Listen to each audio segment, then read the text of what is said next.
Yesu nasui 𝚟𝚒𝚍𝚎𝚘 𝚘𝚘𝚎 Yesu nasui 𝚟𝚒𝚍𝚘𝚘 𝚘𝚘𝚎 Limana ulona lofa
Yesu nasui 𝚟𝚒𝚍𝚘𝚘 𝚘𝚘𝚎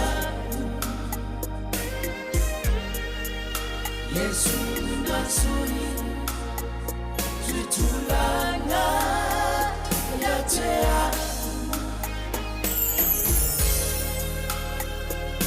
Limana ulona lofa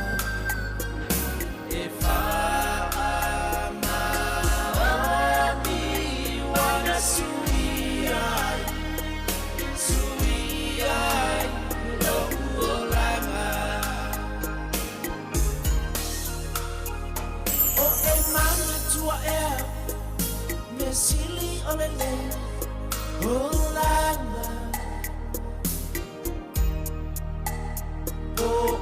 enau iba ingapa letangata ayo tepa ailoatu usoe evanoai loanga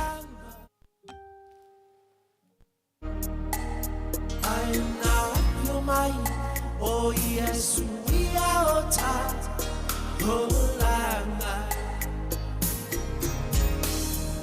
Yesu nasui 𝚟𝚒𝚘𝚘 𝚘𝚘𝚎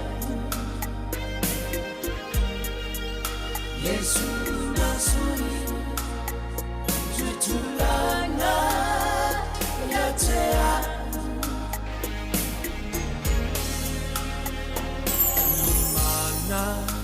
Ulona lofa 𝚟𝚒𝚘𝚘𝚘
𝚘𝚘𝚎 Yesu Yesu na suni Sui tulana ya te au Limana urona lofa E whaamani wana sui ai lo uolanga Yesu na sui tulanga ya te au Yesu na sui tulanga ya te au Limana ulona lofa E whaamani wana sui ai lo uolanga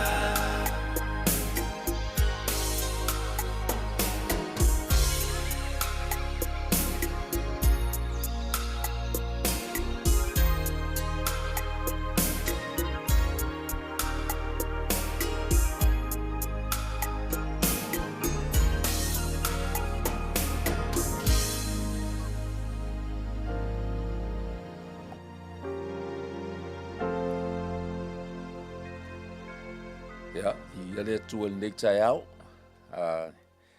Whawhiloa I fo'i ma whatalo whātu I le soafa manu malo lo tātou ni whaolo Yesu Keriso. Ya, talitonu o ia lava le mafuaanga ua mafua I fo'i le nei tai au fou. Ya, malo afua ua maua. Malo le soifua manuia. Malo fo'i le langi mama, malo le folau manuia. Ia, malo fo'i le onusai I lui tau fo'i o le soifuanga o lo tātou whenga I pēa I le aso, ma le aso. Te le tonu lava na le se anoa le alofa ma le anga le lei o le tātou tapau le langi. I le mawhai fo'i o na maua le nei whailoa inga I le nei tai au. Besi fo'i a le whaasolo ina fo'i o tātou por kalame masani lungo le nei ala leo. Ia o lea e whaawhiloa I whaatalo whatuai I le suafa manu malo le tātou ali o Yesu Keriso. Ai te tātou te talo. Mua lava I mea uma le atua o na mātou si I atu le vi inga ma le whaafitai e te tau I lau o whio. Le nei fo I tai au fou ma le nei avanoa ua mātou wheloa I ai lunga le nei por kalami. Mātou te whape atu le atua whaafitai tele lava. Sa e malutia fo I le soifua ma le ola o nai o mātou tangata. E maise fo I le nei lalo langi atua. O lo whape nā pea o na whiawhio ai o fonga I lunga o le fonga ele. Ma mea uma lava na e whaia tama. E maise lava o le pale ali I o au ngaluenga ma mana o le tangata lea tama.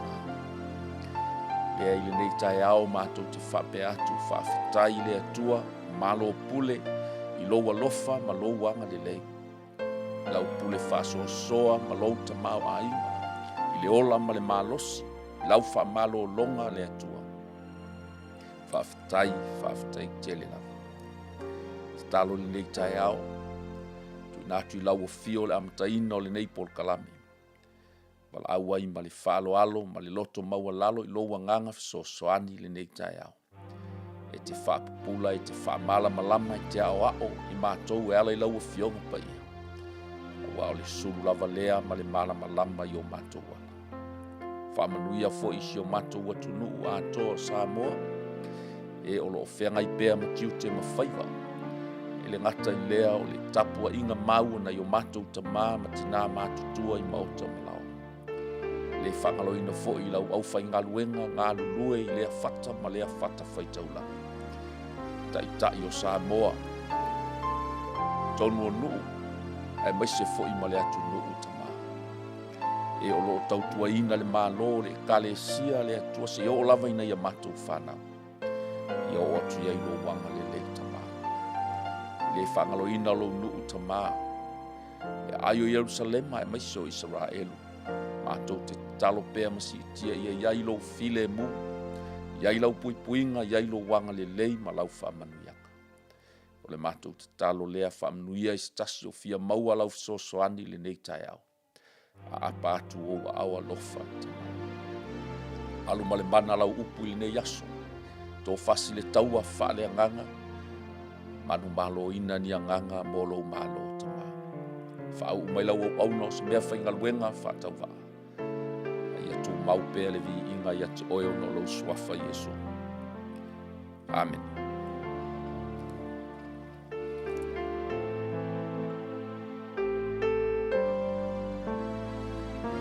Ia, ia le atua ma toi whatalofa ma whawhailoa iatu o i lava ua mawhaifoi ona ma ua mai le tātou polokalame le nei tai ao, ngā ruenga o le leinga mō tangata uma. Ia, toi whawhailoa i ma whamalo, soi fo maua ma le lange mā. Ia, o a mai oi le nei tai ao. Ia, o le nei lava whaasoa, ia, e whapena o tuina atu pe ia stofi te tasi. Ai mai se le whaua wino le tātou autu o le taua whaaleanganga, ia ma le mana o le upu le atua. Ia, sini maasani lava o amai lau tau el nei vai aso. Amen. Ja. Tali tonu lava o lo malosi pea lo loto, o lo lava pea sa palai o lau au penga, ja, o lo mausali fo i lo whamoe moe le nei tau. Tātou te tau pea ma le mauti noa o umona tau wina i lo tātou wali i whaola o Yesu Keriso. Pei whai upol pese sa amata il tātou pol kalame o Yesu lava na suitu langa i ai tātou. O ia lea o le fita o le taua, sa ia tauina le nei taua, ua manu malo a ia o ia i le oti ma le tunga mau. Ia ua toe tū so i fua manu malo, ma lo o fio nei o ia i le tū tau ma tau o lona tamā. Ia o lo tapua ia o tātou whaiva e maise foi le nei tau sinionga. Ia, li ia le atua, ai o se tātou autu o le nā ua tu ina atu i lungo le tātou screen, ia ua whaautuina whapea. O le atua foi, o le sila fia loto. Ua moli mau o ia te i lātou, i lona foa i atu o le anganga pa ia te i lātou. Pei o i tātou ne. God knows people's heart, and he confirmed that he accepts Gentiles by giving them the Holy Spirit just as he did to us. Amen. Le ala fo ina i le mawhai lava o na tuua o tātou whaatangi pea, ma le wala au pea i le atua i le loto maua lalo, i le fisosoani alona anganga pa ia. Wa le whaamauni anga le nao le o mai o le tala le lei ma whaola ina i tātou, ina ua fio mai fo i le anganga pa ia. Wata lia ina fo i tātou e le anganga o le atua, ia ma avea fo i mo tātou fisosoani i le ataimi, ma le ataimi. God knows people's hearts. O le autu le nā ua sila fia e le atua lou loto i le nei tai au. Sila fia e le atua lou nei fo i loto ma so ba natu natunga. E whape nā fo i oe.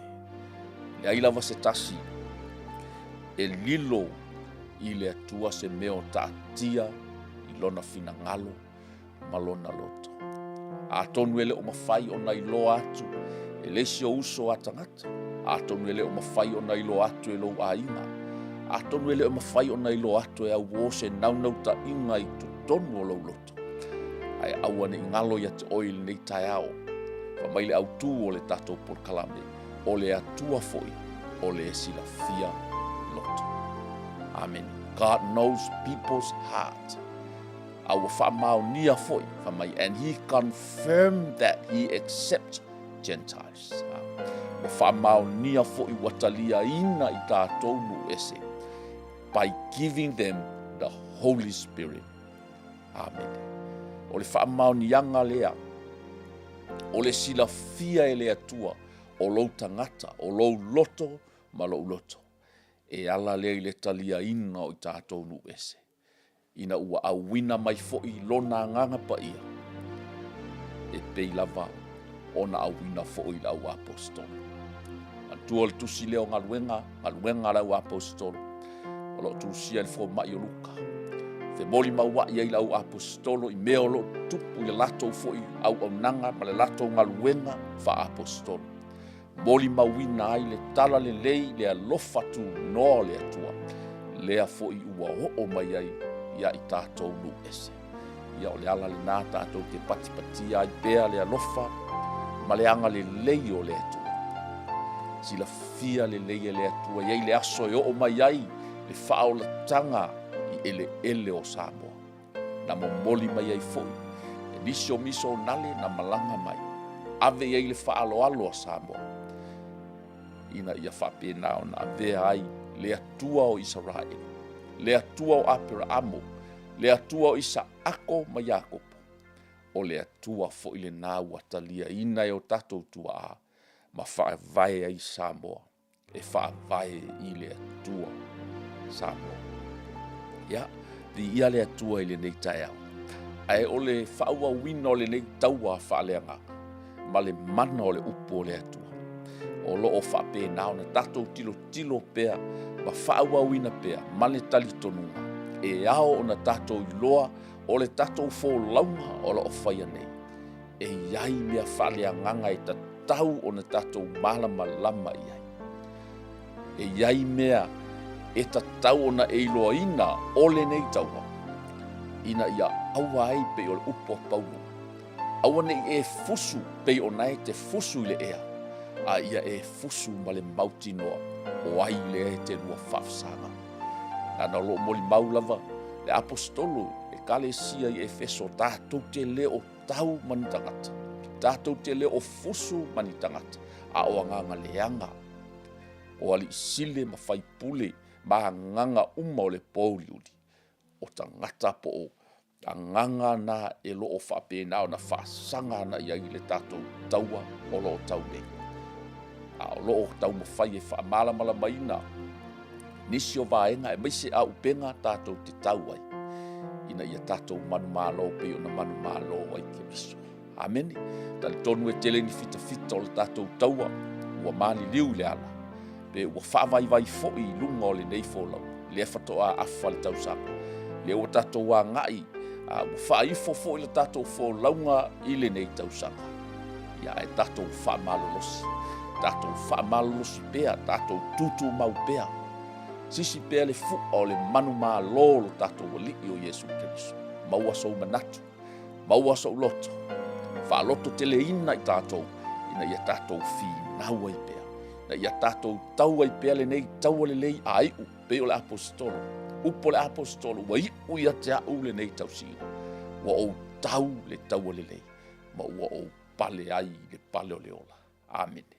O lona winga e le o se o langa nofo. E le o se o langa sao fai. E le o se o langa tau ina e ola. Le o langa e te manatu natu. Ma e mafau i sou sao ma sou au ngā. E whapena o na e toni ai se maa. I le maa lo le atua. Ma lona atina ina. Pe lava ona manino le upo le atua. Whamealo whaina i tātou. Tasi le auma. Ina ia whapena o na equip dai pe whaamalo si ai le tino Keriso. Ia, o le alava le mea alofa. O le ahale au penga. O le ase meu wha au penga ina ai. Oe le atua ma wha mea alofa ina ai. Oe le atua. Ia, oe fo i o le si fita o le taua. Tasi le wha moe. Ina ia to ilalo popo ngaluenga ma wha le au ngā ina ngaluenga le ti apolo. A ia manu malo ina ni a nganga se tele mo le malo le atua. Ia, ia le atua. Tasi fo ila le fina ua inga. O lo ili nei mata upu. O le afa pe na ona tātou tala noa ia i le nei tae au. Ina ua fo'i mai le asa whao maina le tātou polkalame le vai aso na tenei. Ina ua fo'i mai le malanga mua wha apostolo a Paulo Mpanapa. A watu se li poti. Mata ngō fia i mea na whaia e le atua. E whao ngā i la au. Amen. O le vi inga lea e wha fo'i le atua. A o se lui tau fo'i mo i tātou o lo soi fua maola. O le ase li poti le lei e te whaia. O le a se li poti po se moli maua tangata I lo soifua ma lou ola. Pe a uma fo I la o e tausini oka. Pe a tini fo I lau tau fetulinga. Ma wha pale ina oe. A o le a se moli maua tangata ia I tau. Vi ia le atu. A o se moli mau fo ia le langi. I lau maa po lau ngaluenga sa whaatino. A o maua lou malosi. Vi ia le atua. O le nei tala ina ua toe fo I atu le malanga mua mua le a Paulo ma panapa. Ai o lo iai la nai vaenga sa whapena fo I ona ese ese ai fo I. Ma a vea fo I ma whawhita uli pe a vea fo I o se lui tau I le ngaluenga. Ia, ona o le whinaunga fo I. A nisi o le au iutaia. Ma I lātou o lātou o atu fo I matoe a vatu sesi tala ese nei lo le tala le lei I le alofa tu noa o ke riso. Po le alofa tu noa le atua e ala I lo na alo Yesu ke riso. O lea ua whaola ina ai tātou. Ai o le tātou whai tau I le vaenga I le mata upe se furuma le lima o le tātou tusi whasolo. Lea ua tātou wo o iai. O le whinaunga I le 𝚘𝚘𝚘𝚒𝚘𝚘𝚘. Ia, o lea le a whai tau wina mai le whai mua mua, ia, e le whai tau wina foi a toa le tātou tusi. Ia, le atu ina atu lavan nei vaenga I whai ona tala noa I le nei tai au. Na oi fofo inisi tangata mai utaia, ma lato o atu I le auso e whaape atu. A whai e le 𝚘𝚘𝚘𝚘𝚘 o tau e pei o le tua mosi. E le mawhai o na whaolaina o tau. So o I la lea e wai ai se whinaunga lea ona o nisi foi o tangata iutaia. Ua lato o mai foi ma whina watu I nuu atu a o I sa whapena ona momoli ai le tala le lei I le alofa tu noa o le atua. I lona alo Yesu Keriso. Ua na o ia le na e whaola ina ai. A e tali tonu iai ma e whaatua tua iai I le maliu o Keriso. Malona to e tū manumalo o ina e te whaola ina. Ia lea fo I ua whapena ona o mai nisi o iutaia. Malato wa o atu fo. Ua whape atu. A whai e le 𝚘𝚘𝚘𝚘𝚘 o tau e pei o le tua mose e le ma whai o na whaolaina o tau. Vi ia le atua, ia o naitu I nātu I lunga le whaperitania, ia leu te whaitau I nātu I le whasamoa. Sa tele le upu ese ma le whiwhina wai o I lātou ma Paulo ma Panapa. O na lātou to tofi lea I a Paulo ma Panapa a toa maisi o I lātou. Ia o wae I le au apostolo ma toi ina Yerusalema I le nei whinaunga. Ua mo lia foi I lātou e le ekalesia. Ua ui atu I lātou I Foni ma Samaria. Ua whamatalaina atu ai le li liu mai onu ese. Ua whaatupu atu fo I le oli tele I le auso umalama. Ua o I lātou Yerusalema, o na talia lea o I lātou e le ekalesia ma le au apostolo, ma toea I ina, ua la fola ina atu mea e tele ua whaia e le atua I a te ilaua. Pe o na iai tātou proklame le vai ason te nei o le li poti matanga o fie lea na whape nao na tu inatu e Paulo ma Panapa, I mea na whaia e le atua. A o lea foi e whape na o na whaai umai. A e toi o so whai foi le ekalesia po tangata lava o le ekalesia iutaia e winga I le 𝚘𝚘𝚘𝚘𝚘𝚘. O le a whape na o na whaamisi atu liso tatou laina ia o le a whape na o tatou atu inisio whai upu o loo whaataua ina po o loo maua ai se manatu o le tatou autu le nei aso. Ona tutu mai lea o isi o le tu ainga o le au farisaio ua whatuatua, ua whapeane. E tatau ona 𝚘𝚘𝚘𝚘𝚘𝚘 I lātou, ma whai atu I a te I lātou, I a tausi le tū la fono a mose. Ona whaapotopoto lea le au apostolo mato e ina e fili i le nei mea. A tonu e tā ua fo i le vaenga lea o le whinaunga lea. E manino ai fo i mamala malama le lei fo i tātou i le tūlanga tonu po o le mafua anga tonu e mawhai ai ona avea o e matangata whaolaina. A wao lea fo i e whapie nā ona whina wai, whamai ua tele le whina wai. Ona tū lea o pētelu i lunga ua whape atu i a te i lātou. Le ausoe, ua outou i loa ua leva ona filifili e le atua so tātou. Ia langona mai e tangata onu e se le upu o le tala le lei i loo nei ngutu. Ma latou tali tonu i ai. O le atua foi o le silafia loto. Ia, le ala ua o tonu lava i le vaenga le o le tatou tusi faitau. O loo wha au tuai. Ia le atua. Mana ia le tatou toe foi atu i le upu le a pētelu sa tula. I mantua foi o pētelu le apostolo mua lea. Sa wha pēnā ona o atu lana moli mau i nuese. Lea na amata mai ei lava le nei pol kalame mai le tusi o ngaluenga.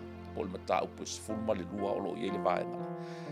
Lea la ua toe tu lunga pētelu ma launga atu ma whai atu i le whinaunga po le whinaua inga lea o lo whaia. E le ngata i a iutaia i le lotu iutaia. A o le au apostolo fo i matoi ina i Jerusalema. Fa mai le tala le au soe ua ou i loa ua leva o na filifili e le atua so tātou i a langona mai e tangata onu ese le upu o le tala le lei. Amen. I a le atua. Ua leva o na filifili e le atua so tātou i a langona mai e tangata onu ese le upu o le tala le lei. Amen. Ia, bāna ia le tātou tūla i titi i le vaenga leo le tala pētelu. Amen. A tonu foi pei ona wha au tū ai le nei pol kalame. O le atua foi na te sila fia loto. Sila fia le atua loto o tangata. Sila fia foi le atua lo loto ba lo loto.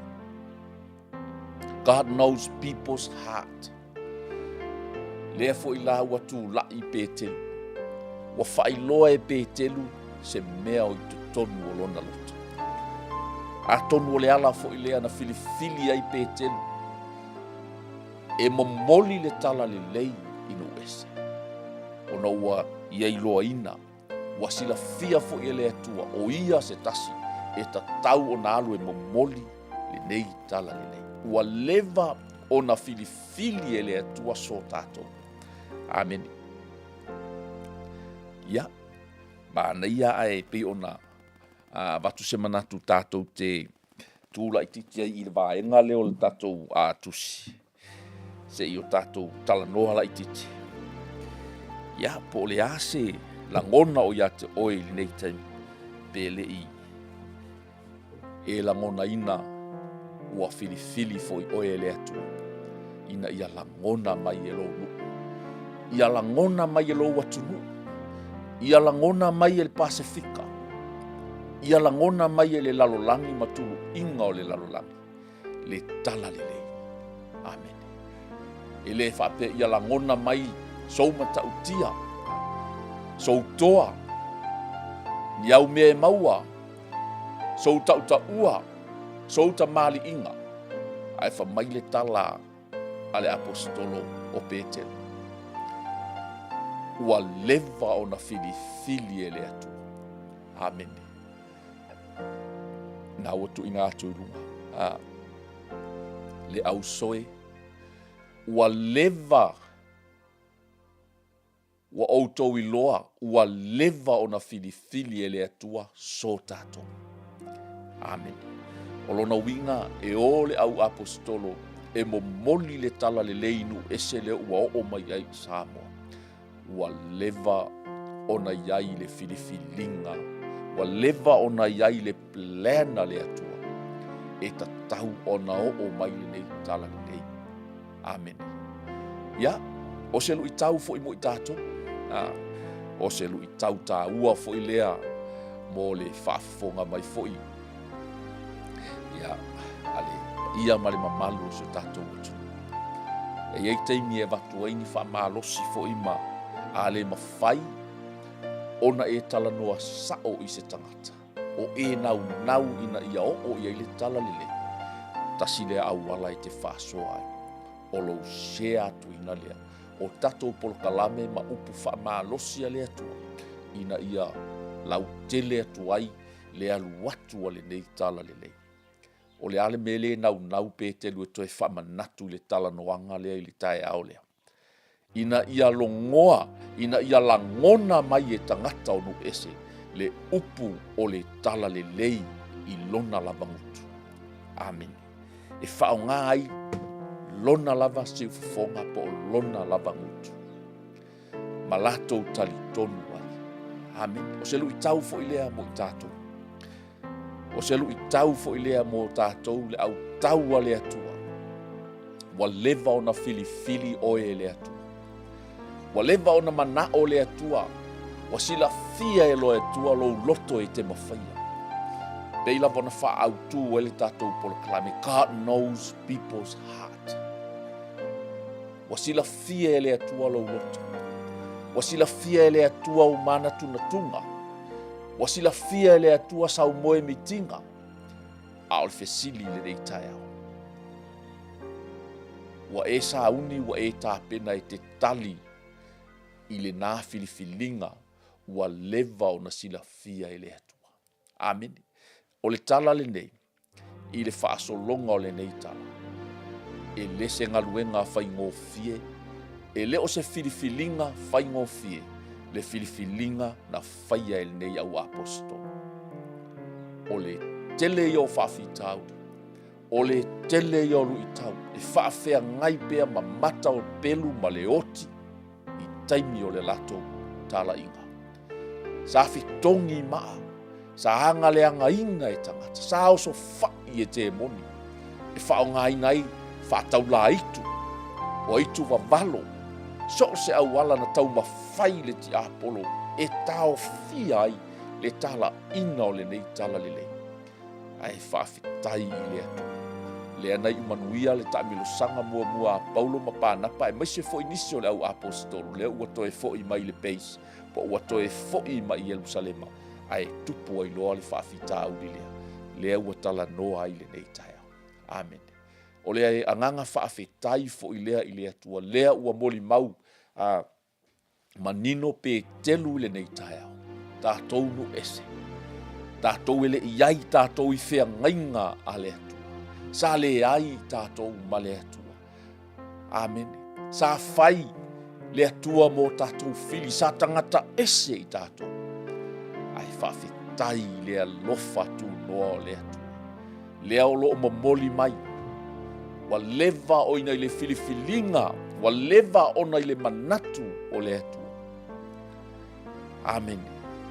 Pamaia, brothers, you know that God chose me from among you sometimes to preach to the Gentiles, so that they could hear the good news and believe. I ia le atu, a o maua sou avanoa, a o maua sou taimi, a wane i ngalo ia te oe, e sila fia e le atua lo loto, e leo le taimi le nei, e whaalau tele ai le malo le atua, e ala i lo a apa atu, e ala i lo fesoasoa ni atu, e ala i lo whaasoa atu, e ala i lo le ma lo le fefe, aua e loto tele, e te tū lai foi oe, whai malima ma vai o le ngaluenga a le atu. Aua le whaalau tele ina o le malo le atua, ma ia maua nisi a nganga mo le malo le atua. I ia le atua, o le matua mauti noa i, o le atua foi o le sila fia loto, wa moli mau o ia ia te ilato i lona foa i atu, o le anganga pa ia i ate otu. Amen. O la tātou au penga sili lea. A le ua moli mau manino le apostolo o Petele. Pei fo I ona a whaau tufia I lātou. Pei fo I ona whaatumuina I lātou I le aso Pentekoso. Ele mana o le anganga pa ia. Lea fo I wa moli mau o ia. Wa foa I atu. O le anganga pa ia inu ese. O le wha mauti noa ina le na. O le alofa tu noa o le atua. Ua o mai ia te tātou. O le mawhaia fo I lea, po le mana fo I lea. E mawhaia I fo I e tātou. O na tātou tu lai atu. Ma vea, ma lima, ma vai o le nei tala le lei. Tātou te moli maua I so se tangata. O lo fia maua le fesoa soati. A e fesiri mai e tele ni tangata e mana o mia le nei tala le lei. O le tali e afe ma afe miliona tangata soifua. O lo o tatou wola whaatas. O lo o tatou mio whaatas. O lo o tatou mili lima whaatas. O lo o tatou mili tau au whaatas. La tau te mana o mia le tala le lei moni. E ala ia Jesu Keriso. A tonu I le tala le nei. Nisio I lātou, o loo tali tonu pea I lātou, o le tausi pea o le tū la fono, o le perito me ina, e whaape nao na whaaola ina. A le ua moli mau, le au apostolo I le nei tai au. Se whiwhina ua inga ma se whaa, se ese a inga lea, I manatu I utaia, ma le au apostolo. Le ua moli mau wa I le au apostolo I le nei tai au. O le alofa tu noa, o le atua. E ala I lou whaatua I le maliu o Keriso malona toe soifua manu malo. E whaola ina I oe. Whaawawina le tātou tusi. Ua na le wha ese ina fo'i o I tātou ma I lātou I lona whaamamaina o lātou loto I le whaatuatua. Amen. I ia le atua. Le ala lea tātou te tatalo I pea mo le nuu o le atua. Ma tātou manatua le a aio Jerusalema ma le nuu pa ia o le atua ia tātou te talo. Pei o ina ngai mai ai le whaola tanga mo le lalo langi ato. A le afifa mai ua na le wha ese ina I tātou. Amen. He make no distinction between us and them, for he cleans their hearts through faith. Wa le wha ese ina tātou tangata I uteia manu ese. Wa ia wha mamai na fo I o tātou loto. E ala I lo tātou wha atuatua. O le nei, se ase mea tātou te wha ono atuai I le atua lo tātou. I lo tātou wha e atu I ua o le au soo, le amo, ua le la vātau ave o tātou tama, po o I tātou nei. Ina nei a vea fo I le nei mata upu I le perito me ina. E fai fo I masesi a venga anai tangata o nu ese. Pei fo I ona tātou tau ave mai, I le whengainga tuai, manai o tātou tua a ua mawaya. Lea fo I wa o mai lo tātou taimi, o lo o tau ave pea le nei tali tonunga, e ta tau ona e perito me ina ia whaola ina ai. A le ua wha manino mai. Amen. Ua wha mama ina, o tātou loto I le whaatuatua. Le nai whaalanu moana atu. O le whaamamaina o lou loto ma lou loto. O laua mi o le anga ma lauanga sala. E ala I lou whaatuatua I le maliu o Keriso. Amen. Na te le tu ese ina tangata Israelu ma tangata ua tasi tātou umele talito nunga e tasi. O le alofa tu no Keriso e ala I lona maliu. Wa e mangalo ai, wa o mama ai, wa tātou sa loto ai. Tātou te uru fale I ona luma, I so se taimi, ma so se aso. Tātou te whaalata lata tu ai I luma o le nofo a liki o le atua. I ia le atua, ai peitai. Wa tātou tā ofi o le alofa tu no le alii o Jesu Keriso, e whaola ina I tātou, whaapei o I latou lava. We believe that we are all saved the same way by the undeserved grace of the Lord Jesus Christ. Amen. Amen. o le tala le leilea o loo moli moli pea. O le tala le leilea mo oe mau tangata anu ese. Tātou te tali tonu ai. Ua whaolaina i tātou uma. I lea lofa tu noa o lo tātou wa lii o Yesu Keriso. Amen. I ia lea tu. Ia. O nai vaenga tā ua ia o lea fo i fina ua inga. Tali tonu fo i awhai o nai whaalua fesasi fo i lou manatu. I lou tausi pea o le tū la fono o le mea e tatau o na tātou whai. Ai le avea lou tausia o le tū la fono ma ala i te whaola i nai. O le alofa tu noa. We believe that we are all saved the same way by the undeserved grace of the Lord Jesus Christ. Amen. Di ia le atua. O na whaalongo lea o le toa tele umalava. Ma whaalongo longo mai a pānapa ma paulo o lo o whaamatala ina atu. O whaailonga ma vāvenga e tele ua whaia e le atua inu ese e ila ua. Amen. Di ia le atua. O le vāvenga sili lea. O le vāvenga sili lea i o tātou, i o loutou soifua mo tātou o langa. O le whaola ina lea o tātou nganga. Amen. Mai le tātou autu. E sila fia e le atua loloto. God knows everyone's heart. E sila fia e le atua loloto. O a mai loloto i le nei tai au. A whai o le te whaalongolongo mai le nei tai au. E leo mautonu loloto. E le i whaia se whiriwhiringa loloto. E te talia i le nei tala le lei. E ala i le alofa tu noa o Keriso.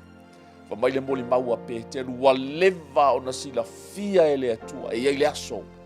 E o mai ai le tala le lei i a itaua. E le o lo waso le nei.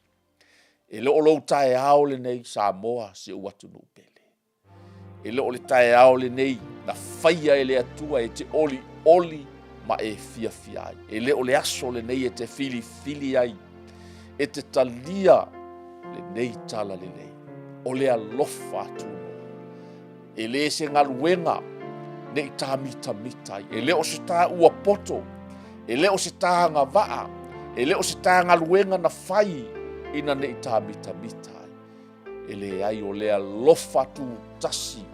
O le atua e ala ia Yesu Keriso. Na o lou whaamaua lalo lama. Na o lou whaamaua lalo ma e talia i le whaatuatua. Le taulanga tu tasi na saunia i Keriso. Mo oe maa. O na vea i leo oe ma se tasi o ana whanau. Di ia le atua. Di ia le atua. Amen. Ua tala ina mai e si mona i le urua i sila o le atua inu ese. E maua i se nuu mo lona suafa. Amen. A mawae nei mea o te foi atu, ma o to e fai le fale ie o tā vita ua pau. Ma o to e ati ya e mea ua le petia o ai, ma to e whātu ino. O le upu whaaperu fitanga lea na au mai ai le whenga inga tuai, le taimi e o ai, le tala le lei inu ese. Ina ia sa ili atu i le ali i tangata ua tutoe. Ma nuu umalava o e ua whaingoa ina i loo ingoa. Ua feta lai mai ai le ali. Le na whaia nei mea uma. Amen. Ua sila fia e le atua na ngaluenga umalava talu mai le vavau o le nei. O loo lea manatu. Ia so ia le whaalave lave i tangata onu ese. Ua li liu mai i le atua. Amen. O fefina ua inga lava ia po talanoanga ia.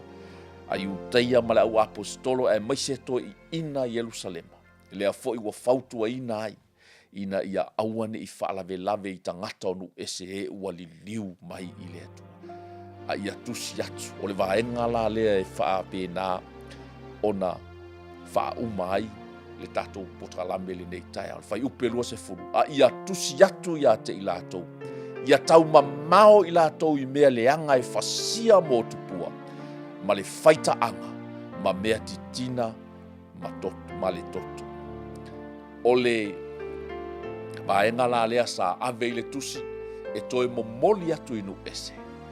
Ina ia faapena ona taumamaho i latou ma mea leaga e fasia mo tupua. Amene. Talu ai ona o si o tatou atunuu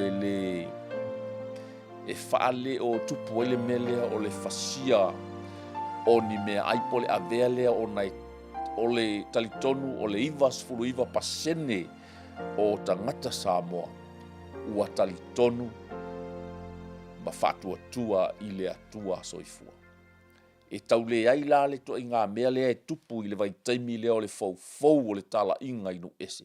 E tele nuu faapaupau. Latou te ifo i tupua, ma latou faitaulaga i tupua, ma latou ave mea ai i tupua. Ia, seʻi vagana o nae lava e afisi sau tupua, ma siʻisiʻi sau tupua, ma e faatuatua pea i le nā tupua, a leua e faalogologo mai i lenei taea. E tasi lava le ala e faaolaina ai i tatou. Faamai le tala Ioane se fulufā faiupe ona. O au nei le ala upu moni ma le ola. E le ai lava se tasi e mawhai o nā luatu i le tamā. Pe a le ui mai i atea. O se manatu fo i lea e whaai ua i le tātou pol kalame. Ua o mai le taimi. Ua tatau ai o na wha mau tū sau filifilinga. A walo o sila fia le leie le atua lou loto ma lou loto. Po o fea le mea nai a ngai i ai lou loto. Amen. Po o a ngai i sasae, po o a ngai i sisifo, po o a ngai i lunga, po o a ngai i la lo. A o lo o sila fia le leie le atua lou loto. O le taimi, o le wha mau tū o lo tā filifilinga. A wae le whaaluaina le upua le atua. E leo whaapea mai le fionga pa ia le atua o au nei le ala upu moni ma le ola. E leo whai mai e iai ma se tupua ma se si mea e lua mai ma au nei le ai. Na o Yesu lava le ala o ia o le upu moni o ia fo'i e te maua i le ola. E te le maua i se tupua, e te le maua i lo tausia o le tulafono, e te le maua i sesi lava mea, e te le maua i se lotu, e te le maua i se tapua inga. E te maua ia Yesu. O ia o le ala, o le upu moni, ma le ola. Ia tau mamao, ma mea leanga e fasia mo tupua. A whai e leo fasia, ni manu mo tupua e te tapu wai ai, a o le ale tupua na e tanu i to tonu o lou loto. O le tupua le nā ua tatau o na ave ese ma lou o langa. O le tupua le nā ua tatau o na ave ese, whaatau mamao, a ia e whaalatalata i le atu. Ma faitaanga, whaatau mamao ma le faitaanga. Amene. Tasi lea mausa o loo iai nei. Tasi lea mea o matua ta fili sau noa ai le ti a polo i soifua maola o tangata. O le nei lalolanga. Ua matua mafia fia le ola faitaanga. Ua matua mafia fia le ola faitaanga ma le ami o leanga o tangata. O le tusi lea na toe tusi e toe ina ma le au apostolo Yerusalema se i momoli nu ese. Tusi atu ia i latou, ia tau mamao i mea leanga e fasia mo tupua, ma ia tau mamao ma le faitaanga. Amene. I ia le atua. Tau mamao ma le faitaanga. Tau mamao ma le amio leanga. I ia le atua. Ma mea titina ma le toto. Ia, o nisi o vaenga e pei o le o ngā totonu o le tusi lea na ame. O te manao. E wha maa losi ma wha ahi ua tuai. Le tato polkalame i le nei tai au pio na wha autuina. E sila fia e le atua loloto. E le aise mea e lilo. E le sila fia e le atua. Pei o le tatia mai le malae. Pei o le o taota e tatia i malae. Le sila fanga le atua i loloto ma loloto. Le e tatau ai le nei tai au. O na fai sa tā filifilinga mautu.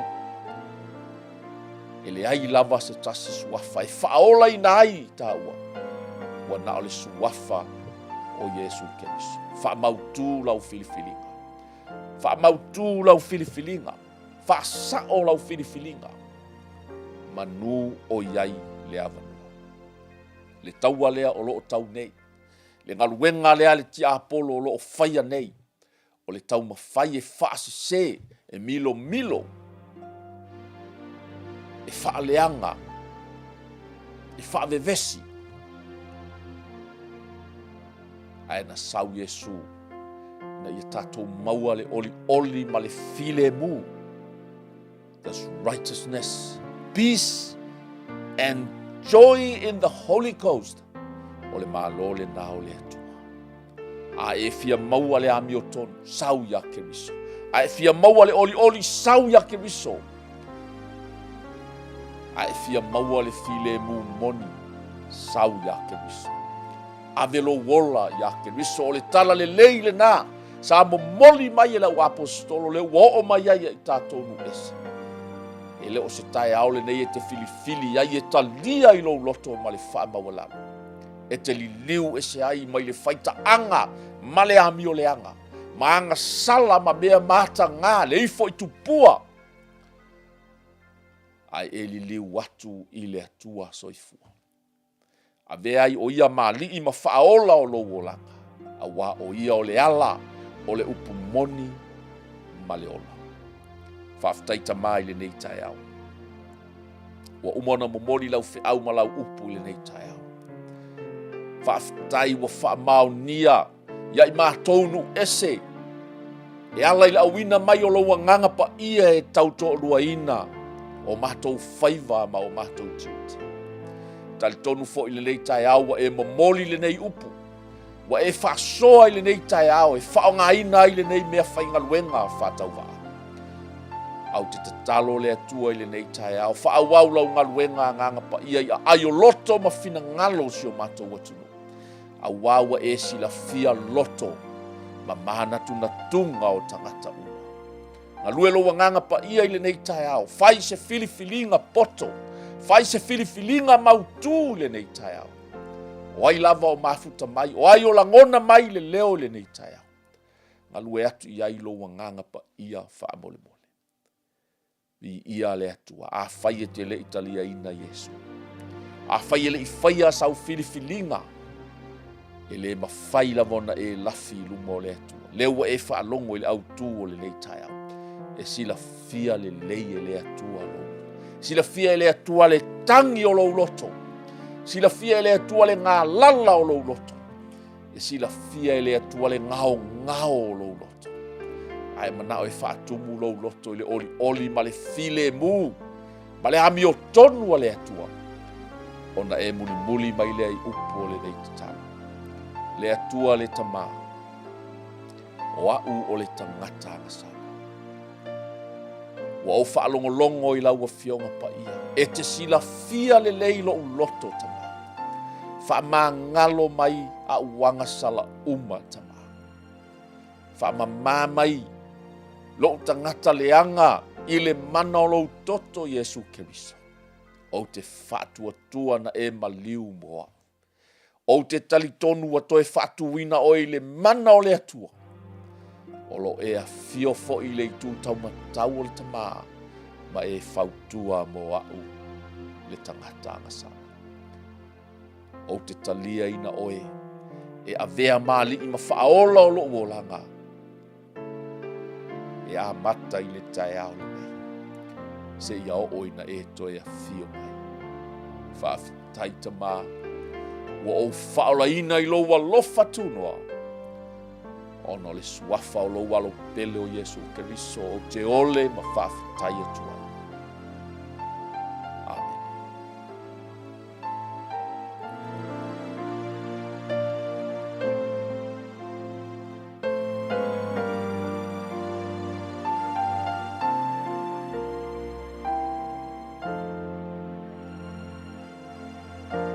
Ya, ia le tua le nei tai au. Batang o fie, ia o le whai ungal na o le tatou po kalame.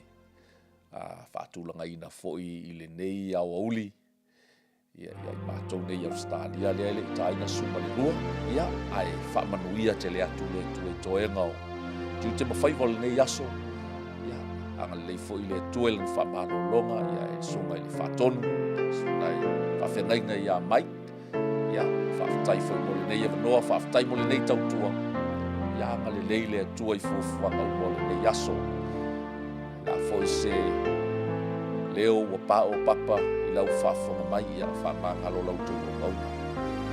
E le talitonunga ia wanga leile atua tātou toi whelo ai fo'i I le astofio mua ia pe a pule alofa le atua e teita I atu lau tau soi fua.